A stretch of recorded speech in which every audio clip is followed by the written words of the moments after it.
Quiero compartir con ustedes un tema que es conocido de todos, pero no sé qué tan bien entendido por cada uno de nosotros.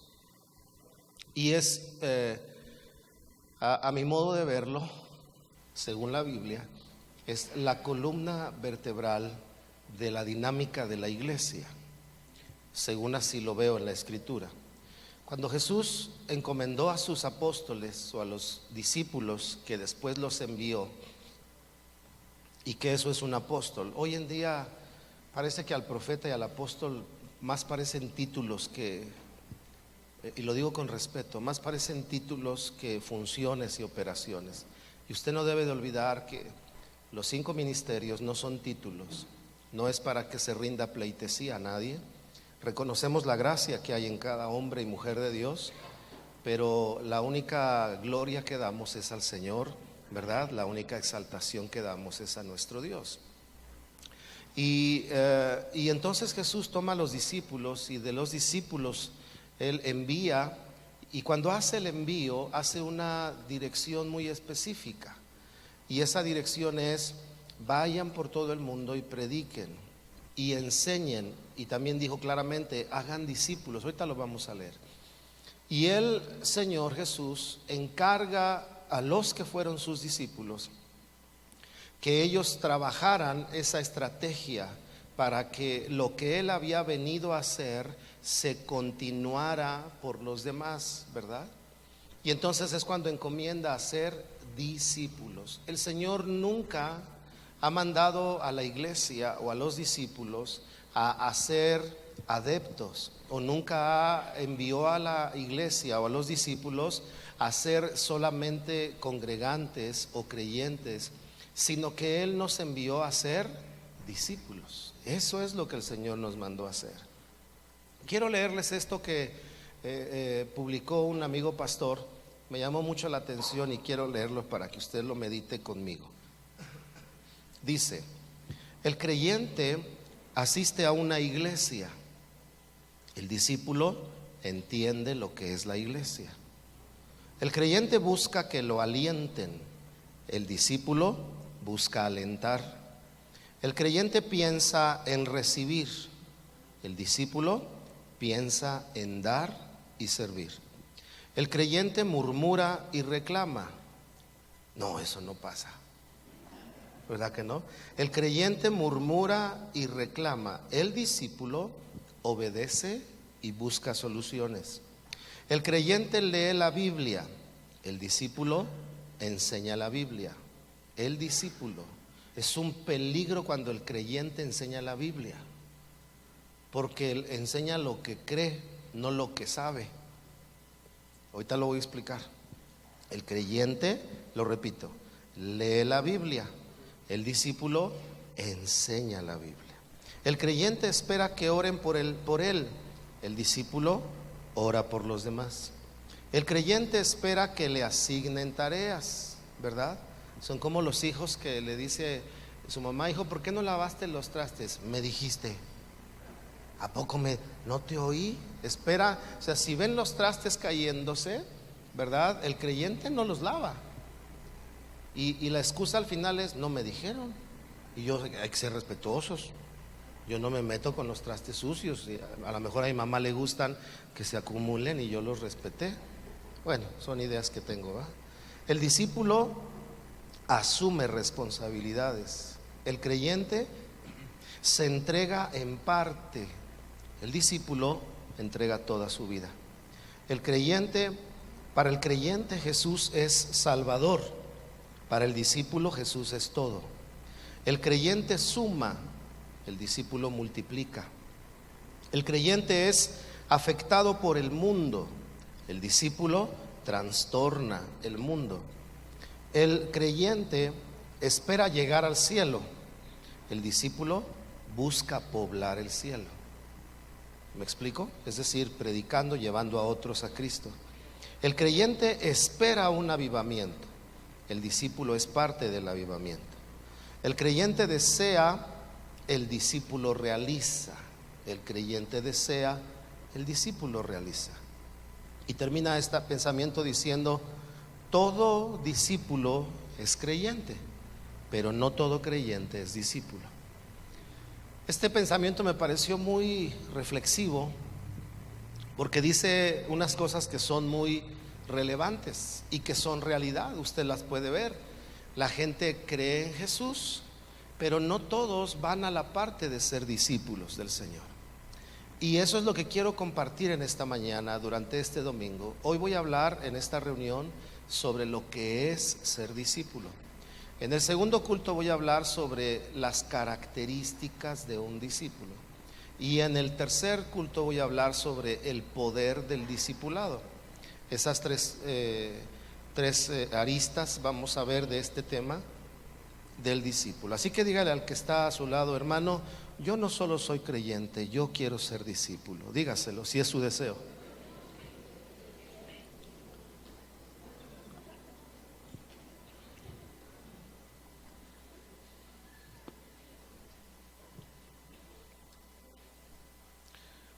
Por ejemplo, déjeme hablar o comenzar con una de las frases que dice aquí. Dice: el creyente suma. Claro, porque cuando crees en Cristo eres parte de la iglesia, eres uno más, o dos más, o tu familia, 5 más. Pero el discípulo comienza a predicar el evangelio. Y el discípulo llega un momento en que cuando ya es enviado, los discípulos no hacen labores si no son enviados. De eso voy a hablar en las características de un discípulo. Y entonces lo que sucede es que cuando el discípulo es enviado, ya no solo es él y su familia. Ahora empiezan a venir otros en diferentes tiempos, cada mes, cada semana, cada quincena, cada 2 meses. Viene más gente porque el discípulo entiende que la vida cristiana no es solo para poderla vivir, sino es para trabajar la vida que Dios nos ha dado. Entonces no solo se suma a la iglesia, sino que a la hora de empezar a predicar, a servir, a tomar la visión de la palabra de Dios en su corazón, comienza a multiplicar. Y recuerde que la multiplicación siempre en cuestiones de crecimiento es mucho más relevante que una suma, ¿verdad? No es lo mismo 6 más 3, ¿cuánto es 6 más 3? 9, pero ¿cuánto es 6 por 3? 18, automáticamente, ¿verdad? No es lo mismo 6 más 6, que serían 12, que 6 por 6, ¿cuánto sería? 36. Ven, el resultado es exponencial, hay un crecimiento mayor. Y en la Biblia no se habla de sumas, siempre se habla de multiplicaciones. ¿Qué hizo el Señor con los panes y los peces? ¿Los sumó? Los multiplicó. ¿Y cuál fue el resultado de la multiplicación? Una alimentación milagrosa para satisfacer a miles de personas, y todavía quedó alimento. Y la pregunta sería: ¿a quién le dieron lo que quedó? ¿A las suegras de los discípulos? No, seguramente al que trajo los panes y los peces, porque el Señor es justo, ¿no? Y entonces sabe haber dicho: ¿cuánto quedó? Y yo creo que Pedro ya estaba diciendo: chavos, ya tenemos para mañana y pasado, para el recalentado. Y el Señor les dijo: no, ¿quién trajo los panes y los peces? Pues a él denle las cestas que quedaron de pan, que él se las lleve. ¿Me explico?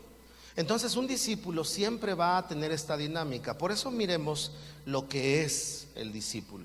Vamos a comenzar primero por una definición, ¿verdad? Discípulo. Según la Biblia, la palabra discípulo se define como alumno o aprendiz, así de sencillo. Alumno o aprendiz. Inclusive hay otra palabra para discípulo que también la define como docto. Y cuando hablamos de una persona que es docta, quiere decir que se hace experta o que es enseñada y formada y que es capacitada de una manera muy especial. Por ejemplo, en nuestra sociedad, para ser doctor en algún área, primero hay que acabar kinder, bolitas 1, bolitas 2, después la primaria, secundaria, preparatoria, universidad, después la maestría o los posgrados, y hasta el último que viene, el doctorado. Entonces un discípulo, cuando dice que es docto, a mí me habla de una dinámica de conocer de Dios y conocer a Dios sobre todo. Porque eso es la diferencia entre el discípulo y el creyente también. El creyente puede saber de Dios, pero el discípulo conoce a Dios. El otro día yo decía que conocer a Dios no es a través de la Biblia. Conocer de Dios es a través de la Biblia, pero conocer a Dios es a través de la revelación del Espíritu Santo a nuestras vidas y de nuestra vivencia personal con el Señor. Entonces, un discípulo es alumno, aprendiz o docto, ¿verdad? Dígaselo a alguien, dígale, un discípulo es alumno, aprendiz o docto. Ahora, el diccionario de la lengua española dice que un discípulo, está muy similar a lo que dice el diccionario bíblico, es una persona que aprende una doctrina. ¿Qué es doctrina? Enseñanza. La palabra doctrina es enseñanza. Por eso cuando decimos docto, estamos hablando de alguien enseñado. Hay doctrinas, por ejemplo, mayores y menores en la Biblia. Hay doctrinas básicas, ¿verdad? Por ejemplo, doctrinas básicas fundamentales acerca de Dios, la Trinidad, la salvación, por medio de quién, el hombre, creado, evolución. Hay doctrinas básicas, hay doctrinas mayores y menores. Nosotros debemos de conocer esas doctrinas. Y fíjese que cuando uno tiene la oportunidad y Dios le da la gracia de aprender, uno descubre que los grandes conflictos que hay entre las personas es acerca de las doctrinas menores, ¿verdad? Que si la mujer debe vestirse, ¿cómo debe de vestirse? ¿Es doctrina mayor o menor? Es una doctrina menor. Y la gente se preocupa mucho por eso. Claro, hay que ser decorosos, dice la Escritura, ¿verdad?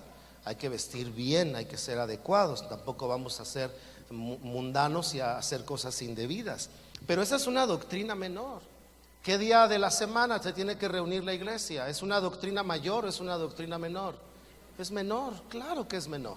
Porque si te reúnes en domingo, en sábado, en lunes, eso no va a alterar tu salvación. El Señor no va a venir y decir, a ver, los del lunes me los llevo. ¿A quiénes venían el sábado? Eso sí, porque esos son sabáticos y eso es primer lugar, estrellita, vámonos. No, no hay día que nosotros tengamos que guardar, no lo hay. Pero solo alguien que estudia lo sabe, ¿verdad? Tanto se conflictúa la gente que si en sábado, que si en domingo. Cuando lees la Biblia te das cuenta cuál es la razón por la que la iglesia se empezó a reunir el domingo. ¿Por qué nosotros los cristianos no guardamos el sábado? Hay cristianos que guardan el sábado y ni siquiera lo guardan como se debía de guardar según los judíos. Ellos paraban las actividades desde el viernes a las 6 de la tarde y las reactivaban el sábado a las 6 de la tarde. Solo alguien que puede ser enseñado aprende esto. Pero los creyentes, viene alguien que guarda el sábado y le da los textos, porque la Biblia está llena de textos.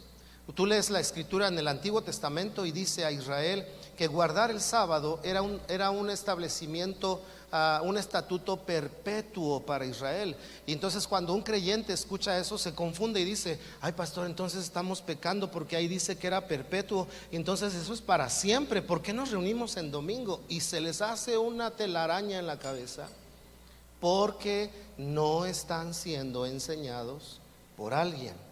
¿Ok? Entonces, un discípulo es una persona que aprende doctrina, ¿verdad? Pero me gusta esto, bajo la dirección de un maestro. Maestro. Dígale al que está a su lado, hermano, ten cuidado de ser autodidacta.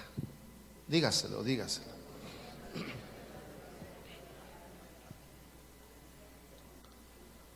Ay, qué problema con los autodidactas. Porque leen una doctrina y la creen, luego leen otra y la cambian, y luego leen otra y la modifican, y luego leen otra y se confunden, y luego leen otra y ya mejor se van con los testigos de Jehová, y luego leen otra y ya mejor está con los mormones.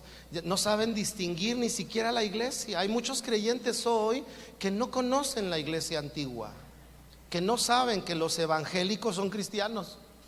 El yelmo de la salvación. Y leí que hay que hacer así para me protejo. Y leí que hice así para ponerme las sandalias del apresto del evangelio.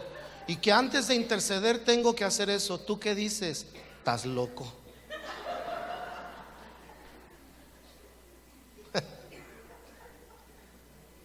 Pero cuando alguien, mire, alguien que le gusta el teatro, dice, uy, eso es lo mío.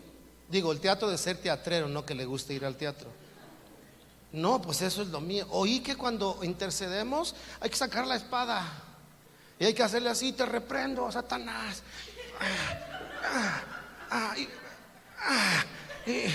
Porque mientras más le haga así, yo tengo una espada invisible que corta cabezas. O sea, ¿los demonios los matas? ¿Quién me enseñó eso?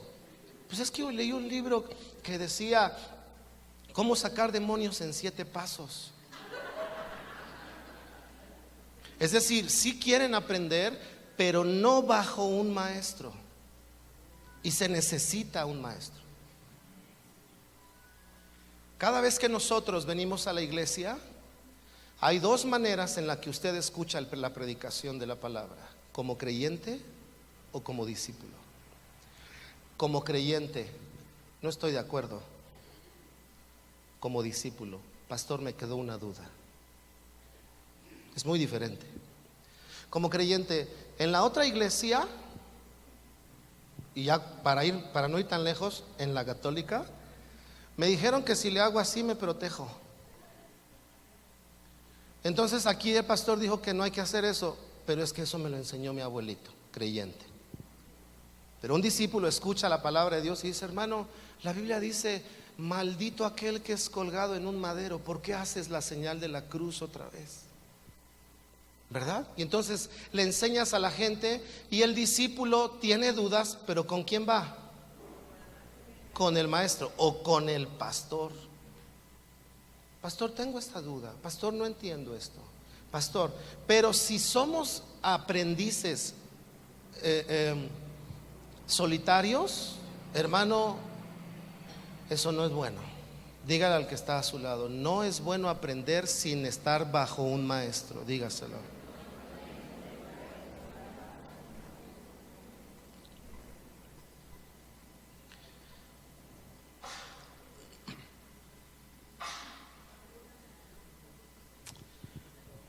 Me gusta esta otra consideración. Dice que el discípulo es una persona que sigue la enseñanza o la escuela de alguien, aun cuando viva en tiempos posteriores a su maestro. Aquí tenemos que hablar específicamente de nuestro Señor Jesús. Él ya no está en la tierra con nosotros. Eso fue hace 2000 años. Y Él dejó una enseñanza. Y el discípulo es alguien que se conecta con la enseñanza del Señor, la conoce y la busca aplicar. No para ganarse estrellitas, sino porque es lo honesto, es lo correcto. Si decimos seguir al Señor, entonces seguimos su enseñanza. Si decimos tenerlo como Salvador, entonces tomamos lo que Él nos instruye.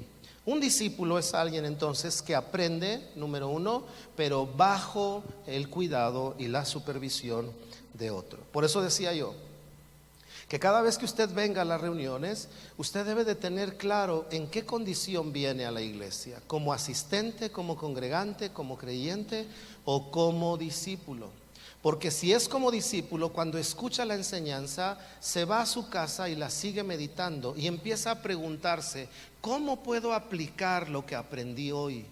¿En qué área de mi vida? ¿Cómo le hago en mis relaciones personales? ¿Cómo le hago en mi vida diaria? ¿Cómo le hago en mi trabajo? ¿Cómo aplico lo que aprendí en las áreas de mi vida? Señor, a ver, muéstrame. ¿Por qué? Porque un discípulo aprende, pero 2, se compromete con la enseñanza de su maestro.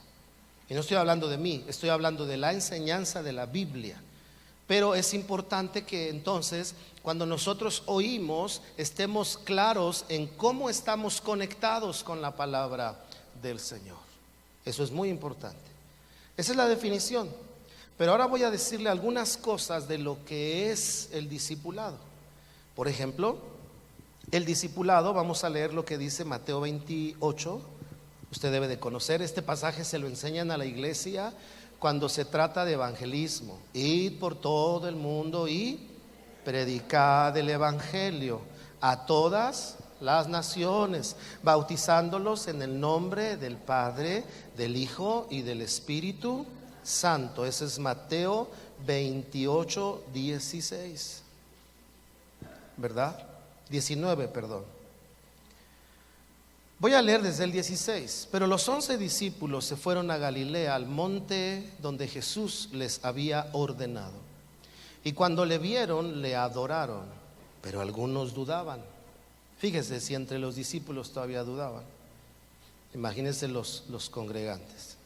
Y Jesús se acercó y les habló diciendo: toda potestad me es dada en el cielo y en la tierra. Por tanto, id y haced discípulos a todas las naciones. Y luego dice: bautizándolos en el nombre del Padre y del Hijo y del Espíritu Santo. Primera frase: id por todo el mundo. Entonces, discipulado es un envío. Discípulo es tener un envío, y un envío es una encomienda. Y una encomienda es aquello que se encarga para que algo llegue a un destino o a un punto específico. Por ejemplo, cuando a ti te encargan a un bebé, ¿qué te encargan? ¿Que esté en tu casa o que esté bien? No llegas y llega su papá y se lo entregas con chipotes al niño. Ay, tu hijo es bien latoso, mira, por latoso se cayó, porque entonces no cuidaste el encargo. O lo entregas con todos los moquitos secos, ahorita que llegue su papá que lo limpie.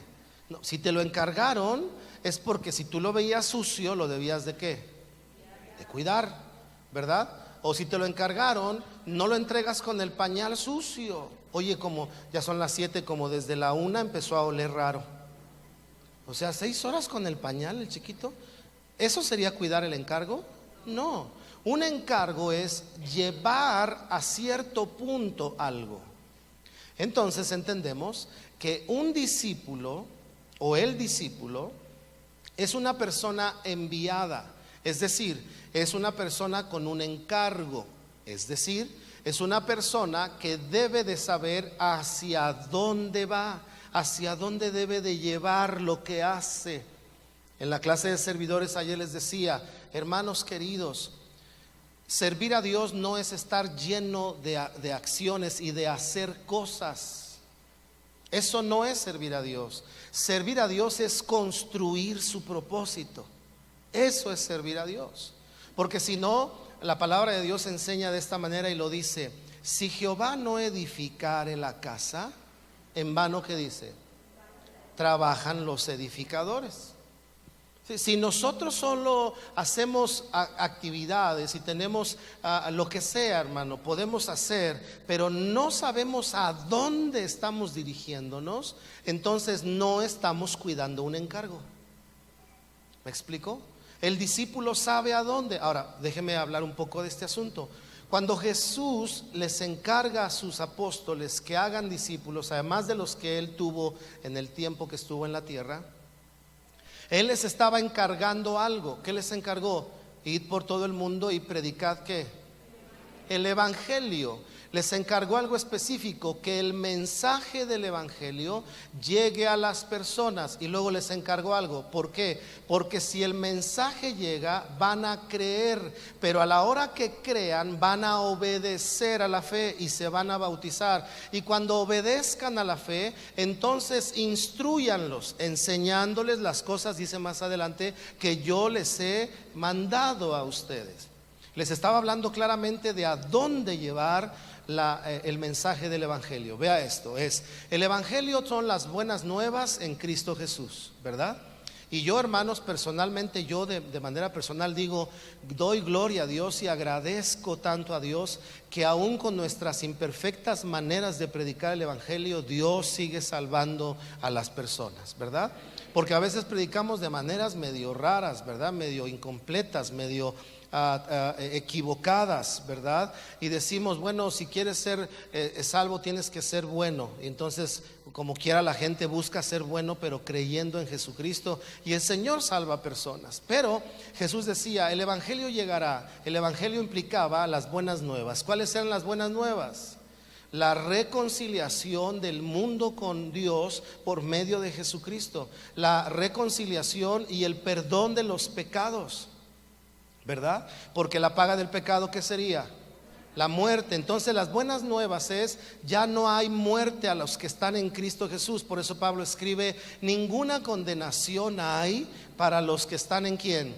En Cristo Jesús. Entonces les dijo, este es el mensaje, pero luego la encomienda es, no solo lleven el mensaje. A los que reciban el mensaje van a tener un fruto de obediencia, se van a bautizar, porque van a hacer un compromiso conmigo, van a asumir la doctrina mía, van a asumir lo que yo les he enseñado. Y luego les dijo, y a estos que se bauticen, instruyanlos. ¿Para qué los iban a instruir? Para que se diera vuelta este círculo, ¿verdad? Virtuoso, llamémosle así. Y ahora los discípulos siguieran evangelizando, trayendo a otros a las buenas nuevas en Cristo Jesús, llevándolos al bautismo, compromiso con el Señor. Y luego ahora ellos siendo enseñados, para que luego otra vez el círculo se cerrara y estos que fueron enseñados predicaran, pero con conocimiento, para que lo que prediquen sepan de qué se trata, hacia dónde va, porque la encomienda es encargar que algo llegue a un cierto término o a un cierto lugar. Eso es discipulado. Yo lo he dicho aquí muchas veces, si les he animado, hermanos, tomen el discipulado, las lecciones de discipulado, pero he sido muy claro y he dicho, tomar las lecciones de discipulado no nos hace discípulos a menos que tengamos claro lo que es ser discípulo. Yo lo diría de esta manera, la fuerza de trabajo de una iglesia la hacen los servidores, porque han entendido que ser discípulo hay que servir, pero también la hacen los discípulos. Los discípulos deberían de ser los que están en las reuniones de oración. Los discípulos deberían de ser los que van a las campañas de evangelismo. Los discípulos son los que tendrían que trabajar en las diferentes dinámicas de la iglesia, porque un discípulo trabaja con una ¿qué? Encomienda. ¿Me explico? Dígale al que está a su lado, qué emocionante, hermano. Otra vez dígale a otra persona, yo no solo quiero ser creyente, yo quiero ser discípulo.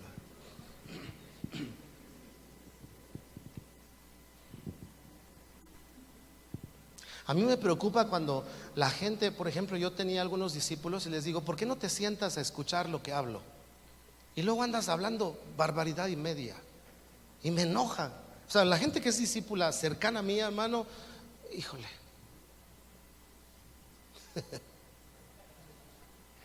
Han habido personas que me dicen, quiero ser su discípulo, pero cuando ya sacó, cuando les digo, ¿de veras?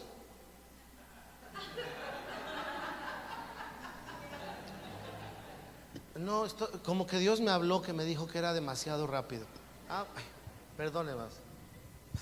Pues ya no me cierra, ¿no? Porque la gente piensa que ser discípulo es ser cuidado por alguien. O sea, siguen viendo de allá para acá. Y aquí dijimos, el discípulo no espera recibir, espera dar. ¿Qué voy a dar? Voy a dar mi compromiso, voy a dar mi entrega, voy a dar mi corazón, voy a dar lo que de vuelta, lo que he recibido, lo voy a entregar, voy a dar honra, voy a dar honor. ¿Me explico? Un discípulo, a rato que hablemos de las características del discípulo, algunos de nosotros nos vamos a llevar seguramente algunas sorpresas. Ayer hablaba yo con una querida hermana y me gustó tanto su actitud y me dijo, pastor, he aprendido tanto en las lecciones que llevamos de servidores que me doy cuenta que hay cosas que no he sabido hacer. Le dije, hermana, qué bueno que te das cuenta de eso. Y me dijo, pastor, he estado mal en el concepto de servir a Dios.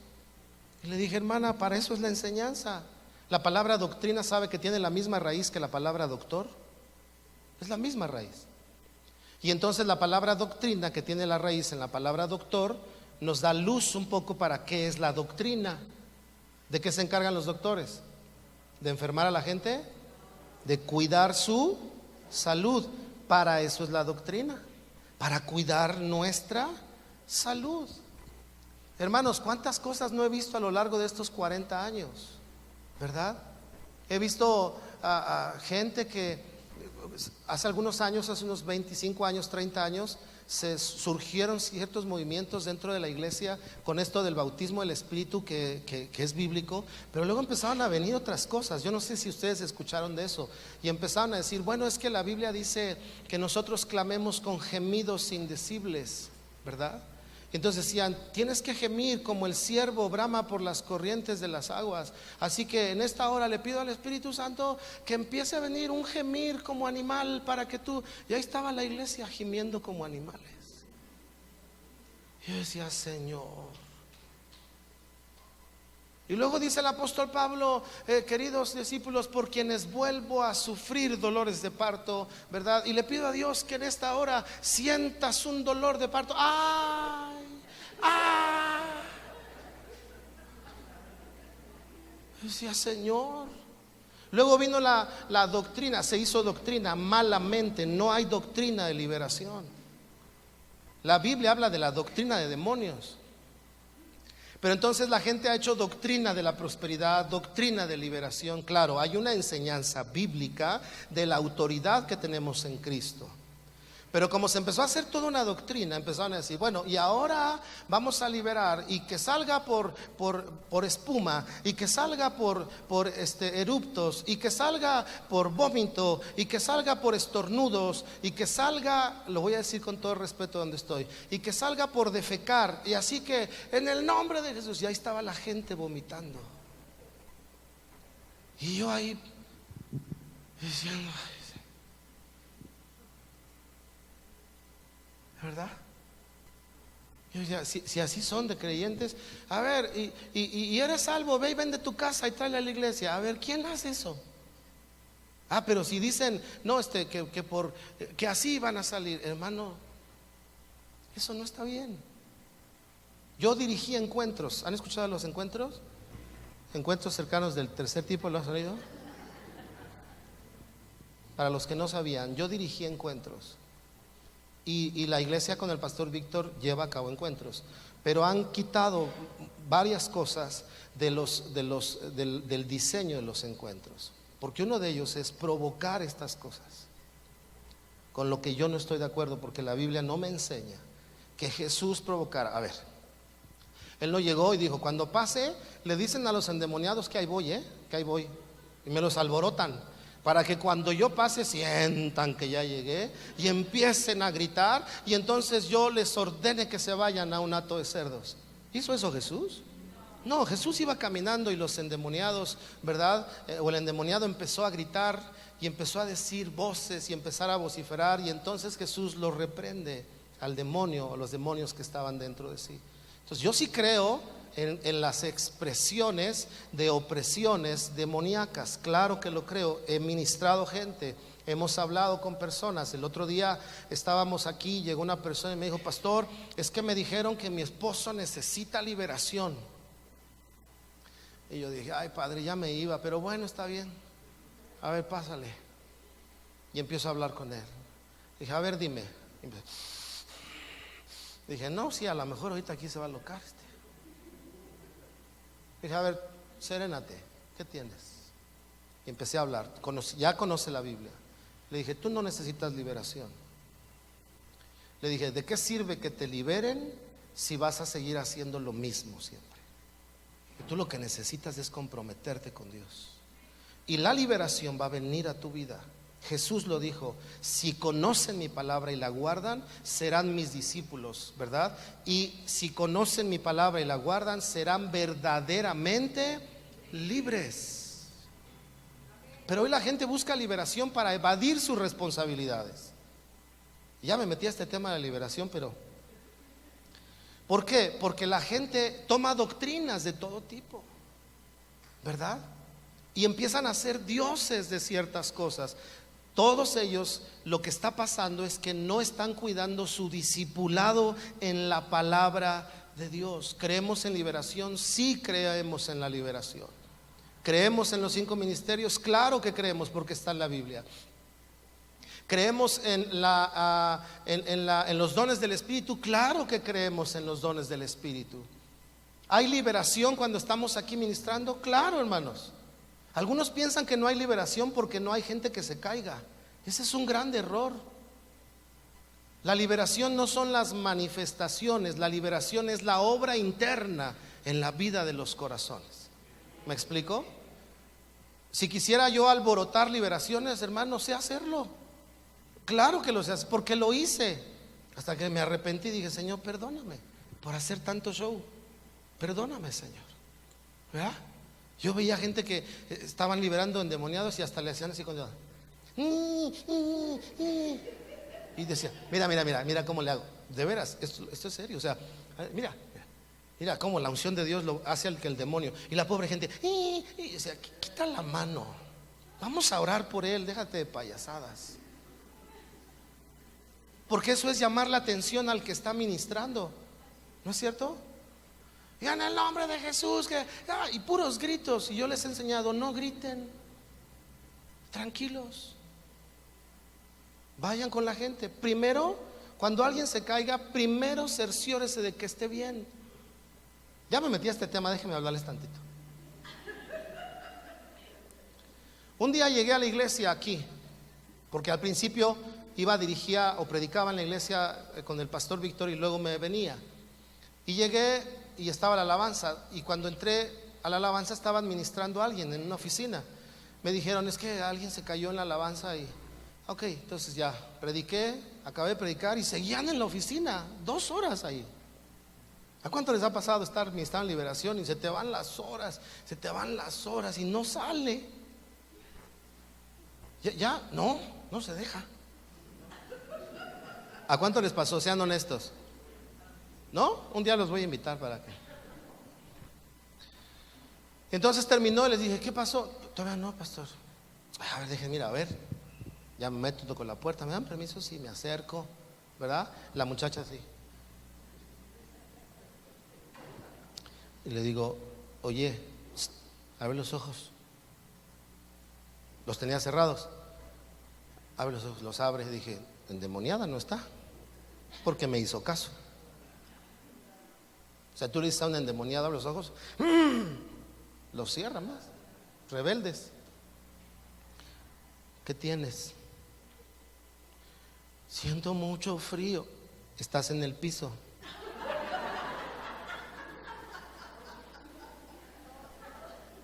O sea, ¿usted cree que un demonio va a decir, tengo frío?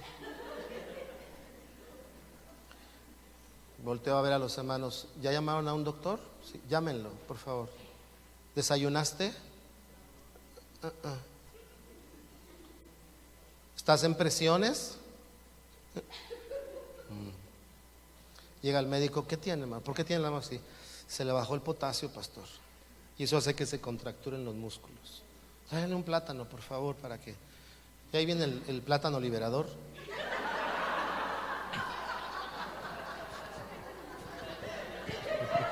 Ay. No se confunda, yo he tenido luchas con demonios y la cosa se pone seria, pero el nombre de Jesús es poderoso sobre todo demonio. O sea, no estoy ridiculizando el tema de los demonios, estoy hablando de los grandes errores que la iglesia hay por no tener doctrina sana. A ver la boca, te vamos a sentar. Ya llevaba 2 horas en el suelo, ¿cómo no iba a tener frío? La espalda estaba helada. La sentamos. Se empezó a relajar cuando comió el plátano. ¿Qué tienes? ¿Tienes problemas? Ya después hablé yo con esa persona y supe lo que estaba pasando. Oré por ella y le dije, vamos a tener paz. Quiero que tengas paz. Y oré con ella. Se acabó. Si alguien ve ese tipo de ministración, me diría, pastor, usted no la liberó. Porque lo que quieren ver es que escupan, que se trepen a las paredes, que caminen como arañas en eso. Yo no sé qué quieren ver. ¿Cuándo Jesús mandó a hacer eso? Él dijo, vayan y echen fuera demonios. Él no dijo, vayan y hagan espectáculos. Echen fuera demonios. Había una joven endemoniada que todos los días decía, estos son siervos del Altísimo, hasta que Pablo dijo, ya estuvo suave. Y se voltea y le dice, en el nombre del Señor, déjala. Y dice que el demonio la sacudió y la dejó. ¿Cuánto tiempo se tardó? A ver, veamos cuánto tiempo. En el nombre de Jesús, déjala. 3 segundos. ¿Sabe qué pasa cuando alguien le echa montón a una persona que siente una opresión? Empieza a provocar violencia, ¿no? ¿Cuál es la técnica más común en la liberación? Se cae alguien y ¡fum!, como grilletes, ¿no? Encima. O sea, yo lo hice, hermanos. Yo agarraba una pierna, el otro otra pierna, el otro la cadera, había acá arriba los hombros para que estuviera ahí, ¿no? Y el otro la cabeza. Y no, pues mejor traigan una camisa de fuerza de plano. Ahora, yo he visto endemoniados en peligros. Una vez ministramos uno y se levantó y corrió y de pura cabeza, hermano, ¡pum!, contra la pared. Porque es cosa seria el asunto de los demonios. Se le hizo una tremenda bola aquí a la persona. Fuimos por él, lo tomamos entre 2 personas, la líder de intercesión y yo, y empezamos a orar. Mientras oramos, esto empezó a reducirse también, porque el poder de Dios actúa en todos los sentidos, hermano. Y la gente es liberada. Pero cuántas cosas pasan alrededor de los diferentes temas en la iglesia por no tener doctrina. ¿Me explico? Una última experiencia que me pasó hace no mucho. Era una opresión muy fuerte, hermanos, muy fuerte. Tan fuerte que hubo un problema físico, emocional y mental. Entonces mis queridos hermanos me hablaron y fui a verlos.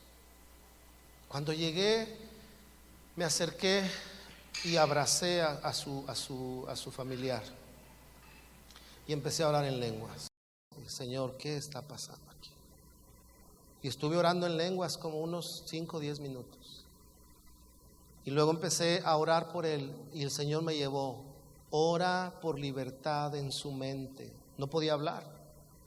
La persona estaba tan presionada, tan oprimida física, emocional y mentalmente, que estaba perdiendo la facultad de hablar, ya no podía hablar. Llamamos a nuestro hermano doctor, lo revisó y dijo: este es un caso muy severo en el contexto biológico de un estrés tan fuerte que si no se detiene va a perder la mente. Estaba seria la cosa. Así que lo que hicimos fue abrazarlo y empezar a orar. Imagínense si encima de lo que está pasando yo llego y echo gritos y sombrerazos. Déjenme, sálganse, ahorita se va a poner aquí. Y la familia afuera oyendo: sal, sal, en el diablo cochino, vete de aquí. Yo creo que pongo más tenso a la otra persona. Lo abracé, le puse las manos, empecé a orar como el Señor me guiaba. Y para eso necesitamos guianza, porque no sabemos todo, hermanos. No sabemos todo.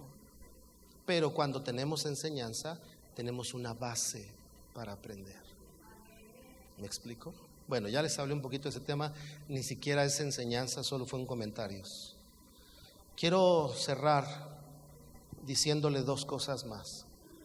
Quedamos que entonces el discipulado es envío. 2, el discipulado es diseño y estrategia del reino de los cielos, ¿verdad? En ese mismo pasaje que leímos en Mateo, dice: por tanto vayan y hagan discípulos. Es un diseño de Dios, porque el trabajo discipular, el diseño, ¿verdad? Se dice que es la idea que se genera de algo para alcanzar un fin también. El diseño de Dios es para que lo que dije hace rato se cumpla: predicar, instruir y enviar. Predicar, instruir, enviar. Pero a veces la gente se salta, cree y se envía sola, o cree y quiere que la envíen a las naciones, o le dicen: no, y tienes un llamamiento profético, y ya mañana quiere empezar a decir: así dice el Señor. No, tienes que seguir tu línea discipular, aprender bajo la instrucción de otro. Entonces, discípulo es diseño. ¿Y qué hacen los diseños en la Biblia? Déjeme mencionarle 3 casos. Según el tabernáculo de Moisés, los diseños de Dios hacen que la presencia de Dios se manifieste ahí. porque le dijo en el Éxodo 25, que hiciera el tabernáculo porque Dios quería habitar en medio de ¿quién? De Israel, en medio de ellos. Y les hablaría ¿en dónde? En el tabernáculo. Y le da un diseño. Así que los diseños de Dios hacen posible que Dios se haga manifiesto. El discipulado hace eso. Segundo ejemplo, el arca de Noé. ¿Para qué sirvió el arca de Noé? El arca de Noé sirvió para por lo menos dos cosas le menciono. Una, marcar distinción en el juicio de Dios, en los que tienen su favor y en los que tienen su justicia. Eso hizo el arca del pacto. Todos los de afuera, ¿qué les pasó? Murieron. Pero los que estaban dentro del diseño, ¿qué les pasó? Vivieron. Entonces, número uno, el diseño nos hace caminar entre los juicios de Dios, pero ser guardados. Por eso cuando alguien es discipulado, puede caminar entre la justicia de Dios, lo que Dios hace, lo que Dios habla, pero no ser dañado en el sentido de ser tocado por ese juicio, sino tener el favor de Dios porque está en su diseño. Le voy a poner un ejemplo muy específico. Claro, un discípulo, un esposo discípulo de Jesús, va a aprender a cuidar su matrimonio y a cuidar a su esposa. Un discípulo de Jesús va a saber honrar a su esposa, va a saber cuidar a sus hijos, porque está siendo enseñado en cómo cuidar a su familia. Entonces, como está siendo cuidado, en medio de la vida matrimonial hay situaciones a las que se arriesga la gente: infidelidades, rupturas, divorcios emocionales. Hay a su alrededor por la causa o por causa de la maldad del corazón. Y ante eso hay consecuencias: dolor, tristeza, separaciones, hijos dañados. Pero un discípulo de Jesús que hace su cuidado en la palabra de Dios será guardado de esa situación porque está en el diseño de Dios. ¿Me explico? Tercer ejemplo del diseño de Dios lo vemos en el templo, ¿verdad? En el templo, cuando el Señor permitió que se construyera el templo, era para congregar, para atraer a quienes. Ya recuerden que cuando estaba el templo ya no estaban como en el tabernáculo, que acampaban alrededor del tabernáculo o de la tribu de Leví. Acampaban en una forma de cruz, tres tribus a cada punto cardinal y el tabernáculo en medio. Pero cuando es el templo ya no estaban así. Entonces el templo era el punto de reunión para atraer a todo su pueblo. Diseño. ¿Qué hace el discipulado? Es lo mismo. Es el punto que Dios usa para atraer ¿a quién? A su pueblo, a los suyos. Diseños de Dios. Estrategias. Una estrategia se dice que es el establecimiento de reglas o de normas para alcanzar un fin. Así que cuando hablamos de discipulado, no de clases, por favor, póngame mucha atención. No es lo mismo tomar una clase que ser discípulo. Eso lo voy a explicar en la segunda reunión. Escúchalo en la semana. A partir del martes usted ya puede escuchar la predicación ahí. Así que entonces discipulado es diseño y estrategia. Dígale a alguien: discipulado es diseño y estrategia. Por último, tengo más puntos, pero ya se terminó el tiempo. Se me fue el tiempo, perdónenme. Según la Biblia, el discipulado es la manera adecuada de seguir a Jesús. Jesús dijo: si alguno quiere venir en pos de mí, ¿qué dijo? Niéguese a sí mismo. ¿A quién se lo dijo? A sus discípulos. Niéguese a sí mismo, tome su cruz. ¿Cuándo?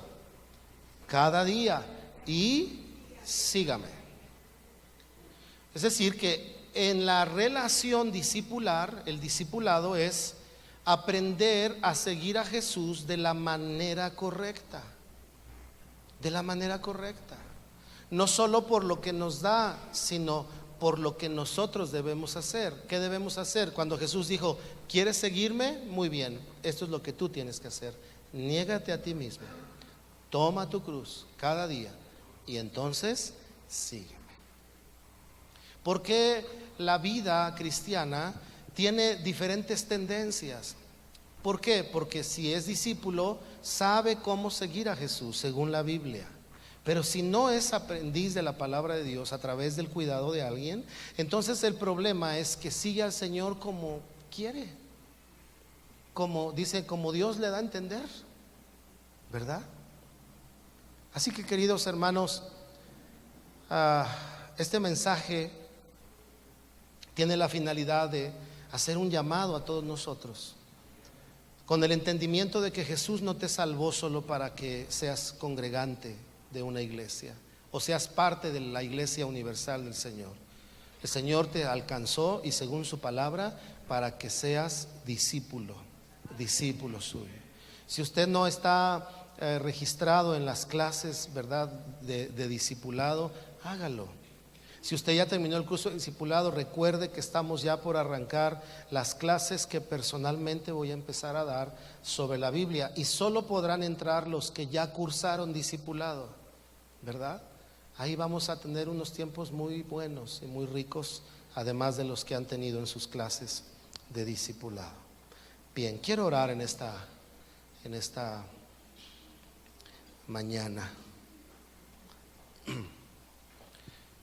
El título de esta mañana, ¿verdad?, de acuerdo a lo que dijimos al principio, es creyente o discípulo. Y esa es la claridad que debemos de tener. Vamos a orar. Señor, tú nos has salvado.